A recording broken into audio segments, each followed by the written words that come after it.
Assalamualaikum warahmatullahi wabarakatuh. Jumpa lagi di channel Pak Deheru. Berikut ini saya sampaikan beberapa gejala dan penyebab cross joint ini rusak ya. Untuk yang pertama adalah gejala atau ciri-cirinya jika cross joint di kendaraan kita mengalami kerusakan atau trouble. Yang pertama, mobil terasa bergetar bisa sampai ke dalam bodi mobil ya. Biasanya kita jalan biasa, tahu-tahu bodi kita itu bergetar. Yang kedua, muncul bunyi dengung dikarenakan putaran yang kopelnya itu tidak seimbang, biasanya berasal dari bawah mobil. Yang ketiga adalah mobil tiba-tiba menghentak atau ada hentakan. Biasanya terasa jika melakukan akselerasi ya, untuk kecepatan atau perpindahan gigi. Yang keempat, bunyi ting jika awal mau berjalan.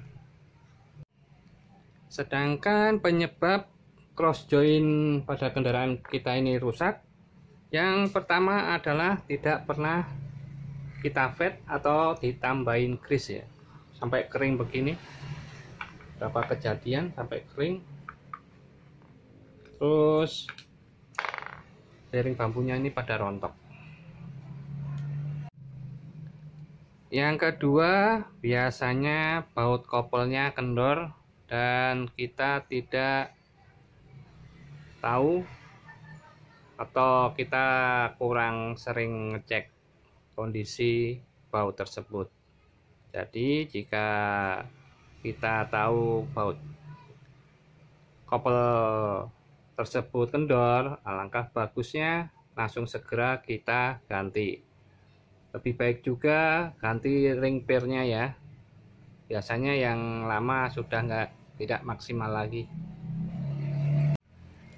Yang ketiga adalah rumah cross joint, yang rumahnya ya sudah tidak span atau tidak padat, jadi masih ada kendor, baik di kopel, di batang kopelnya atau flank joint maupun di yoke sleeve-nya. Biasanya ini yang rumahnya, ini masangnya ininya longgar. Yang keempat adalah kondisi batang kopelnya itu baling atau tidak lurus. Jadi kalau kopelnya berputar itu agak baling ya. Sedikit banyak mempengaruhi umur cross joint tersebut. Yang keempat adalah masa umur cross joint tersebut ya. Masa pemakaian yang lama juga mempengaruhi.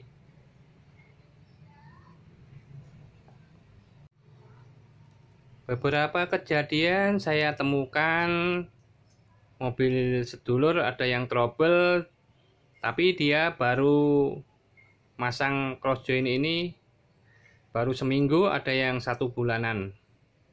Setelah saya cek, ternyata ada beberapa sebab.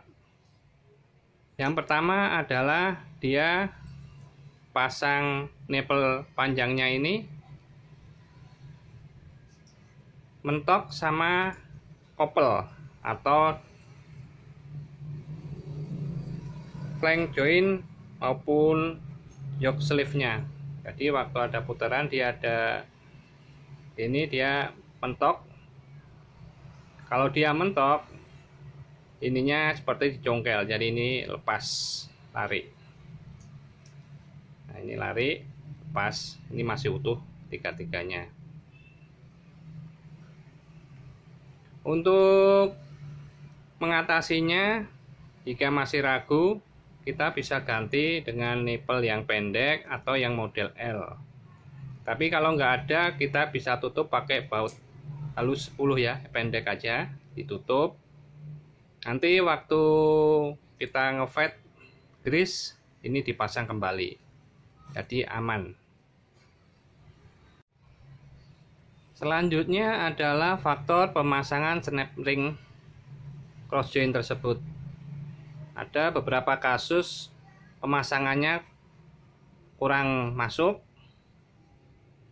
jadi kurang plek gitu ya, tidak diteliti lagi. Dan ada beberapa sebab lagi karena snap ring tersebut ada cacat, seperti ada bentol-bentol kecil lah, jadi dia dipaksa masuk ke rumah ini, dia tidak masuk secara maksimal. Baik untuk snap ring yang model begini atau yang model begini. Jika sedulur semua sudah mengganti cross joint yang rusak, alangkah baiknya teliti untuk pemasangan snap ring tersebut. Semoga bermanfaat buat sedulur semuanya. Terima kasih. Wassalamualaikum warahmatullahi wabarakatuh.